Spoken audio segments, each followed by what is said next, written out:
Hello guys, ಎಲ್ಲರಿಗೂ ಮತ್ತೊಮ್ಮೆ ಸುಸ್ವಾಗತ ಡಿಡಿಗೆ. ಇವತ್ತು ಯಾವ್ದು ರಿವ್ಯೂ ನೋಡ್ತಾ ಇದ್ದೀವಿ ಅಂದರೆ ಇದು ರಿವ್ಯೂ ಅಲ್ಲ ಗುರು.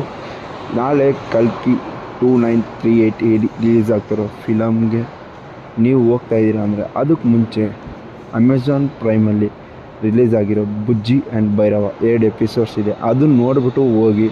ಆ್ಯನಿಮೆ ಇದು ಲೈಕ್ ಪ್ರಭಾಸ್ಗೂ ಬುಜ್ಜಿ ಅನ್ನೋ ಗಾಡಿಗೂ ಹೆಂಗೆ ಲಿಂಕ್ ಅಂತ ಅದರಲ್ಲಿದೆ.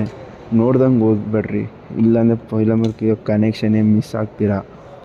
ಇದು ನಾಳೆ ಬಂದು ಎಲ್ಲ ವರ್ಲ್ಡ್ ವೈಡ್ ಥಿಯೇಟರ್ಸಲ್ಲಿ ರಿಲೀಸ್ ಆಗ್ತೈತೆ. ಪ್ಯಾನ್ ವರ್ಲ್ಡೇ ಅನ್ಕೋಗುರು, ಜಪಾನ್ ಎಲ್ಲ ಕಡೆ ರಿಲೀಸ್ ಆಗ್ತೈತೆ. ನೋಡಿ, ವೀಕೆಂಡಲ್ಲಿ ಮಸ್ತ್ ಎಂಟರ್ಟೈನ್ಮೆಂಟ್ ಆಗಿರುತ್ತೆ. ಒಂದು ಸೈನ್ಸ್ ಫಿಕ್ಷನ್ ಫಿಲಮ್ನ ನೋಡಿ ತುಂಬ ದಿವಸ ಆದವರು ಮಿಸ್ ಮಾಡ್ಕೊಳ್ಬೇಡ್ರಿ. ನಾಳೆ ಸಂಜೆ ಅಷ್ಟರಲ್ಲಿ ನಿಮ್ಮ ಆನೆಸ್ಟ್ ರಿವ್ಯೂ ನಮ್ಮ ಚಾನಲಲ್ಲಿ ರಿಲೀಸ್ ಆಗುತ್ತೆ. ವೆಯ್ಟ್ ಮಾಡಿ. ವೀಕೆಂಡಲ್ಲಿ ಹೋಗೋರು ಹೋಗಿ, ಇಲ್ಲ ಆಲ್ರೆಡಿ ಫಸ್ಟು ಬುಕ್ ಮಾಡಿದವರು ಹೋಗಿ ನೋಡಿ. Prabhas fans. Okay guys, see you, bye bye.